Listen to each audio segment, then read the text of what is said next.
Corporate की दुनिया में ना कभी कभी एक छोटी सी मामूली सी गलती भी बहुत भारी पड़ जाती है। यकीन नहीं होता। आज फिनकॉम गुरुजी पर हम एक ऐसा ही असली केस देखने वाले हैं। एक छोटा सा डॉक्यूमेंट, एक मामूली सी भूल और नतीजा एक बड़ा सा जुर्माना। चलिए पता लगाते हैं ये सब हुआ कैसे।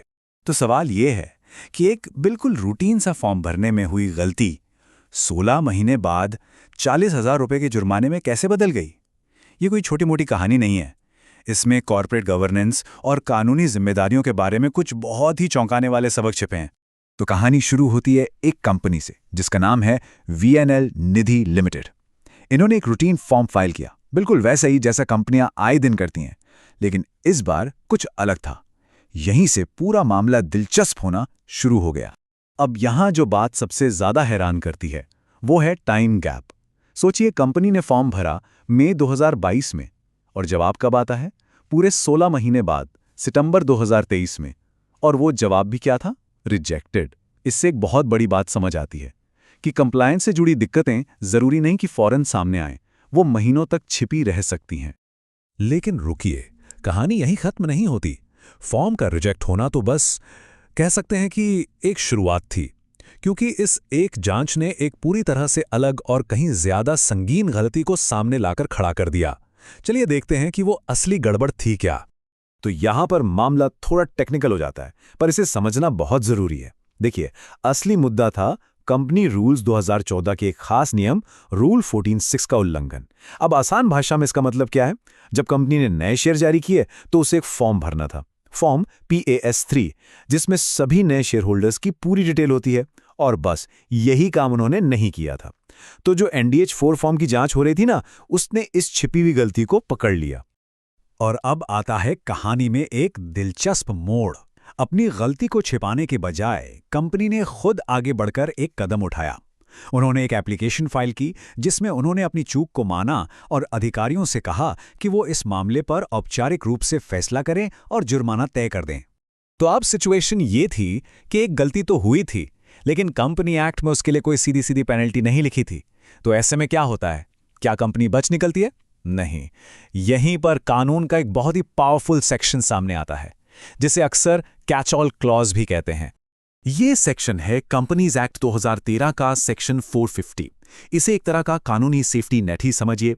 मतलब अगर कोई कंपनी किसी ऐसे नियम को तोड़ती है जिसके लिए कानून में कोई खास सजा नहीं लिखी है, तो सेक्शन 450 पिक्चर में आ जाता है। ये पक्का करता है कि कोई भी गलती बिना किसी नतीजे के ना रह जाए। ये एक जनरल पेनल्टी क्लॉज है जो हर उस चूक पर लागू होता है जिसका कोई खास जिक्र नहीं है। और ये सेक्शन सिर्फ कोई हल्की फुल्की चेतावनी नहीं है, इसके सीधे सीधे फाइनेंशियल नतीजे होते हैं। कानून कहता है कि उल्लंघन पर 10,000 रुपए का जुर्माना लगेगा, और अगर वो गलती चलती रहती है तो हर गुजरते दिन के लिए 1,000 रुपए का अतिरिक्त जुर्माना जुड़ता जाएगा। और पता है ये जुर्माना कितना बड़ा हो सकता था? कंपनी पर 2 लाख तक और हर एक दोषी अधिकारी पर 50,000 तक का जुर्माना लग सकता था। इससे अंदाजा लगता है कि एक छोटी सी दिखने वाली गलती का फाइनेंशियल रिस्क असल में कितना बड़ा हो सकता है। तो जब ये तय हो गया कि उल्लंघन हुआ है और कौन सा कानून लागू होगा, तो अधिकारियों ने एक फॉर्मल प्रोसेस शुरू किया। चलिए अब जरा पर्दे के पीछे चलते हैं और समझते हैं कि ये पूरी न्याय निर्णयन की प्रक्रिया, जिसे एडजुडिकेशन कहते हैं, वो चलती कैसे है। तो देखिए, प्रक्रिया कुछ इस तरह से चली। सबसे पहले 10 मार्च को एक कारण बताओ नोटिस जारी किया गया। फिर 26 मार्च को ऑनलाइन सुनवाई के लिए नोटिस भेजा गया। 6 अप्रैल को सुनवाई हुई और फिर करीब 1.5 महीने बाद 23 अप्रैल को फाइनल ऑर्डर पास कर दिया गया। तो आप देख सकते हैं कि पूरी प्रक्रिया काफी तयशुदा और औपचारिक होती है। लेकिन इस पूरी फॉर्मल प्रक्रिया में एक मानवीय पहलू भी था। सुनवाई के दौरान कंपनी की तरफ से जो प्रतिनिधि आए थे, उन्होंने अधिकारी से एक नरम रुख अपनाने की गुजारिश की। ये दिखाता है कि कंपनी को अब नतीजों की गंभीरता का एहसास हो रहा था। और अब हम आते हैं इस पूरे विश्लेषण के सबसे अहम हिस्से पर। आखिर फैसला क्या हुआ? और उससे भी जरूरी, इस पूरे मामले से हम सबको, खास तौर पर जो लोग कंपनी चलाते हैं या डायरेक्टर्स हैं, उन्हें क्या सबक सीखना चाहिए? तो ये रहा आखिरी फैसला। कुल जुर्माना लगा 40,000 रुपए का। लेकिन यहां सबसे गौर करने वाली बात यह है कि यह जुर्माना सिर्फ कंपनी पर नहीं लगा। कंपनी को तो 10,000 रुपए देने ही पड़े, साथ ही 3 अधिकारियों को भी हर एक को अपनी जेब से 10,000 रुपए देने पड़े। ये है पर्सनल लायबिलिटी, यानी व्यक्तिगत जिम्मेदारी। लेकिन कहानी का सबसे बड़ा ट्विस्ट और सबसे बड़ा सबक तो अब आता है। जुर्माना तो लगा दिया गया, लेकिन ऑर्डर में साफ साफ लिखा था कि कंपनी ने अभी तक उस असली प्रॉब्लम को ठीक नहीं किया है जिसकी वजह से ये सब शुरू हुआ था। मतलब उन्होंने अभी तक वो ज़रूरी PAS3 फॉर्म फाइल नहीं किया था। तो सबक क्या है? जुर्माना भरना गलती सुधारने का विकल्प नहीं है। तो इस पूरे केस से बड़े सबक क्या निकलते हैं? चलिए एक एक करके देखते हैं। पहला, एक छोटी सी गलती भी आपके पूरे रिकॉर्ड की गहरी जांच शुरू करवा सकती है। दूसरा, कभी ये मत सोचिए कि कोई खास पेनल्टी नहीं लिखी है तो कोई पेनल्टी नहीं लगेगी। सेक्शन 450 हमेशा वहां है।